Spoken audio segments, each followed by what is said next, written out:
Greetings and salutations, disc golfers. I'm out here doing some field work.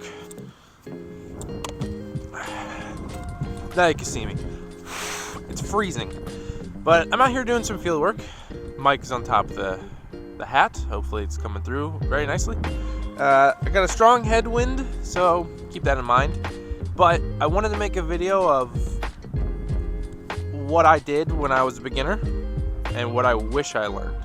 So some of the keys that I did like was develop a forehand, because a forehand is really good for scrambling in the woods, and it's also really good for hitting gaps, since you can look at the gap or your target you want to hit through the gap the whole time.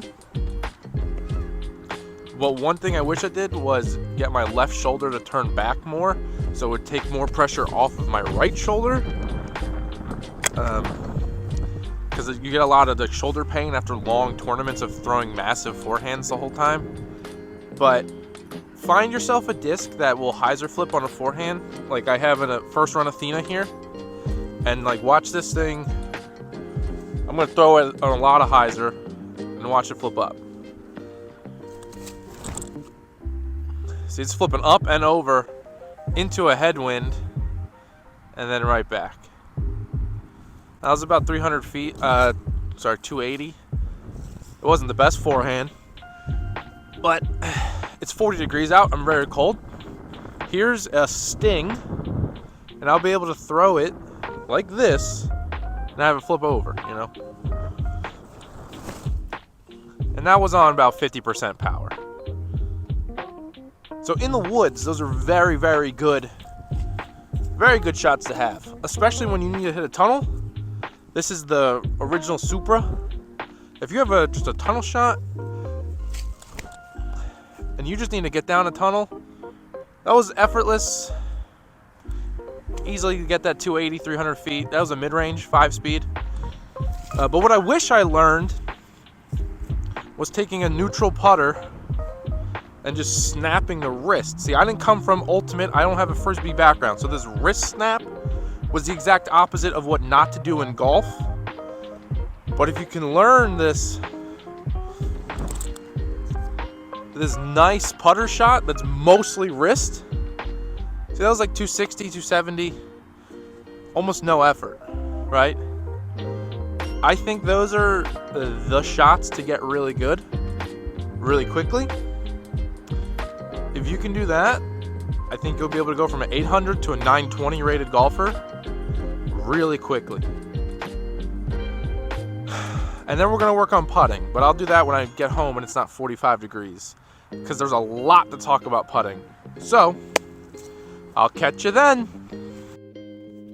Hey, so none of these throws were good, because I wanted to teach you about feel versus real. See, I felt like I was leaning back to get the anhyzer, but since I wasn't warmed up, I wasn't. I'd throw 3 flat to hyzer shots. Not a single one of them are what I wanted to do, because in my head I felt like I was doing something, but in actuality I wasn't. So film yourself. This is a tip to all beginners. Film yourself. You're going to think you're doing things, but you're not. Film yourself. Welcome to my basement, where the magic happens, per se. I have about 100 or so putters, and as a beginner, I tried everything I could get my hands on. From the weirdest putter you'll ever see in the Magnet. If you've ever seen one, it's compared Magnet to just your standard putter, which is the PA2 right here. Just blunt with that little. Okay, so you get this rounded, very weird putter, okay? I even have the Training Wizard 268 gram putter. Another thing, I learned that I really like PA3s. So what I did was buy every putter that kind of felt like a PA3 that I liked. The Pilot and the Maiden are both thinner, they're almost identical discs. And then, where are my PA3s? And then, here's a stiff PA3. You might think you're looking at 3 of the same putter, but You're not. You're looking at 3 different putters. Okay, Pilot. Very, very similar. And then the Maiden. Look at that little bead on the lip. And then the PA3, which I think is the goated putter of the year. Okay? Try everything you can find. For the longest time, I wanted to putt with Lunas, but I learned that the way I finger pop, Lunas just have too rounded of a shoulder, so I can't get them to fly or to come out cleanly. Find whatever putter you think is the glidiest. It also comes out the cleanest for you. Because it doesn't matter how cool the putter is, if it's not coming out clean when you release it, you're not going to be making putts. So whatever comes out cleanest. For me, that's a PA3. Another thing is when I started putting, I really wanted to do push putting because in golf, you want to get the ball near the hole. So in disc golf, I was like, well, if I miss, I want to just have it tap in. But I struggled to get enough power. So I would push putt, and it would go well from about 20 feet, but as soon as I got to 28 feet, it was nothing. And I really liked Calvin Heimberg's approach of just putting the pizza in the oven. But Calvin Heimberg is like 6'2", and therefore has longer levers than me. So his effortless 28 footers is just different. So I had to figure out a lot of things. I tried straddle putting, that kind of worked. But what I've recently really learned is don't have your fingers out at all. Tuck them in kind of a lot. That's going to really, really spin the disc. The more spin in the disc, the further it's going to go for anything. Also, bring your right elbow to your hip. So you're doing this little curtsy. You'll see a lot of the pros and even your local people that are good at putting, they roll their right foot and they do this curtsy. This has changed my winter.